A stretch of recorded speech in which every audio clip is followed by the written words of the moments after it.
जय माता दी। सभी श्रद्धालु भक्तों का इस पावन अवसर पर हृदय से स्वागत है। आज हम सब नवरात्रि के पावन पर्व में एकत्र हुए हैं।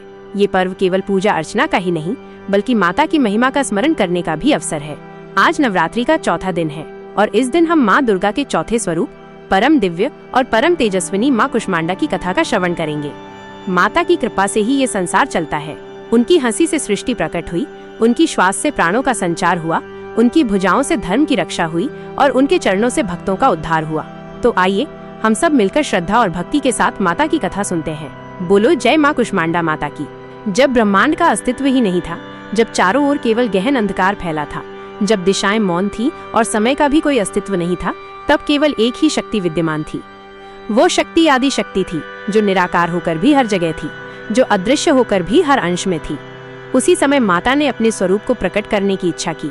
उन्होंने अपनी दिव्य मुस्कान बिखेरी और उसी स्मित से एक ज्योतिपुंज प्रकट हुआ। वो ज्योतिपुंज फैलते फैलते अंडाकार हो गया। उसी अंड से ये संपूर्ण ब्रह्मांड प्रकट हुआ।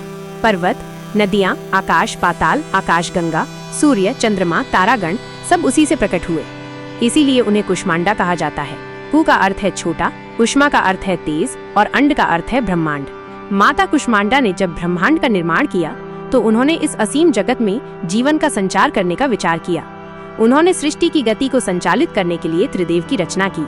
उन्होंने ब्रह्मा को उत्पन्न किया और उन्हें कहा कि तुम्हारा कार्य होगा सृष्टि की रचना करना। उन्होंने विष्णु को उत्पन्न किया और कहा कि तुम्हारा कार्य होगा सृष्टि का पालन करना। उन्होंने शिव को प्रकट किया और कहा कि तुम्हारा कार्य होगा सृष्टि के संहार का, ताकि सृष्टि निरंतर चक्र में चलती रहे। इस प्रकार त्रिदेव को कार्य प्राप्त हुआ, परंतु इन सभी को शक्ति माता कुष्मांडा से ही मिली। माता का स्वरूप अत्यंत दिव्य और तेजस्वी है। उनकी 8 भुजाएं हैं। उनके हाथों में कमल, धनुष बाण, अमृत कलश, गदा, चक्र, माला और कमल पुष्प रहते हैं। वे सिंह पर आरूढ़ रहती हैं। उनका तेज ऐसा है कि सूर्य भी उनके आगे फीका पड़ जाता है। यही कारण है कि कहा जाता है कि वे सूर्य लोक में निवास करती हैं और वहीं से पूरे ब्रह्मांड को प्रकाशित करती हैं। देवताओं और असुरों के युद्ध में भी माता ने अपनी शक्ति का प्रकट किया। असुरों का बल बढ़ गया था और वे तीनों लोकों पर अधिकार करने लगे थे। देवता भयभीत होकर माता की शरण में पहुँचे। तब माँ कुष्मांडा ने अपने अष्टभुजा स्वरूप से असुरों पर प्रहार किया। उनके सिंह की गर्जना से असुरों की सेनाएं थर्रा गईं। उनका तेज इतना प्रबल था कि असुर अपनी शक्ति भूल गए। माता ने असंख्य असुरों का संहार किया और धर्म की पुनः स्थापना की। समुद्र मंथन के समय भी माता की लीला प्रकट हुई। जब मंथन से अमृत निकला, उससे पहले भयंकर विष प्रकट हुआ। उसका प्रभाव इतना घोर था कि देवता और असुर दोनों घबरा उठे। तभी माता प्रकट हुई। उन्होंने अपने स्वरूप से उस विष को पीकर शांत कर दिया और देवताओं को अमृत प्राप्त करने का अवसर दिया। तभी से उनके हाथ में अमृत कलश का वर्णन किया जाता है। वह अमृत कलश जीवन, अमृतत्व और भक्ति का प्रतीक है। माता कुष्मांडा ने केवल देवताओं और असुरों के बीच ही धर्म की रक्षा नहीं की, बल्कि भक्तों और ऋषियों को भी मार्ग दिखाया। एक कथा आती है कि एक ऋषि ने वर्षों तक तपस्या की। वो निर्जन वन में रहते थे और केवल फल फूल खाकर जीवन यापन करते थे। उनकी तपस्या इतनी कठोर थी कि देवता भी प्रभावित हुए, परंतु उन्हें ज्ञान की प्राप्ति नहीं हो रही थी। तब माता प्रकट हुई और उन्होंने ऋषि से कहा, हे तपस्वी, तपस्या के साथ साथ भक्ति भी आवश्यक है। जब तक हृदय में भक्ति नहीं होगी, ज्ञान पूर्ण नहीं होगा। ऋषि ने माता की आज्ञा मानी और उन्हें भक्ति का वरदान मिला। तब जाकर उनकी तपस्या सफल हुई। एक भक्त की कथा भी सुनाई जाती है। वो अत्यंत गरीब था, दरिद्र और रोगी भी, परंतु उसका विश्वास अटूट था। वो हर दिन माता को स्मरण करता था और उनके नाम का जाप करता था। एक दिन उसने निश्चय किया कि जब तक माता उसे दर्शन नहीं देंगी, वो अन्न ग्रहण नहीं करेगा। उसने कठोर उपवास किया। कई दिन बीते, परंतु माता प्रकट नहीं हुई। अंततः उसकी भक्ति देखकर माँ कुष्मांडा प्रकट हुई।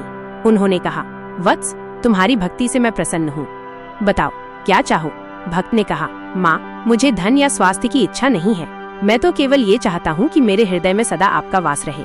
माता उसकी भक्ति से प्रसन्न हुई और उसे भक्ति और मोक्ष का वरदान दिया। माता कुष्मांडा की कृपा से ही योगियों को आत्मज्ञान प्राप्त होता है। वे ध्यान करती हैं तो उनकी साधना सफल होती है। वे संसार के अंधकार को दूर करती हैं और आत्मा में प्रकाश भर देती हैं। उनका स्मरण करने मात्र से ही रोग, शोक और भय का नाश हो जाता है। नवरात्रि के चौथे दिन माता कुष्मांडा की पूजा का विशेष महत्व है। भक्त प्रातः काल स्नान कर शुद्ध होकर माता का ध्यान करते हैं। कलश स्थापना की जाती है और दीप प्रज्वलित किया जाता है। भोग स्वरूप उन्हें मालपुए अर्पित किए जाते हैं। उनका ध्यान करने से भक्त के जीवन में सुख, शांति और समृद्धि आती है। कहा जाता है कि जब कोई साधक पूरे श्रद्धा भाव से माता कुष्मांडा की आराधना करता है तो उसके भीतर से अज्ञान का अंधकार मिट जाता है। उसे ज्ञान का प्रकाश प्राप्त होता है और जीवन में उन्नति के मार्ग खुल जाते हैं। माता की कृपा से ही भक्त के जीवन में आनंद और सुख की वृद्धि होती है।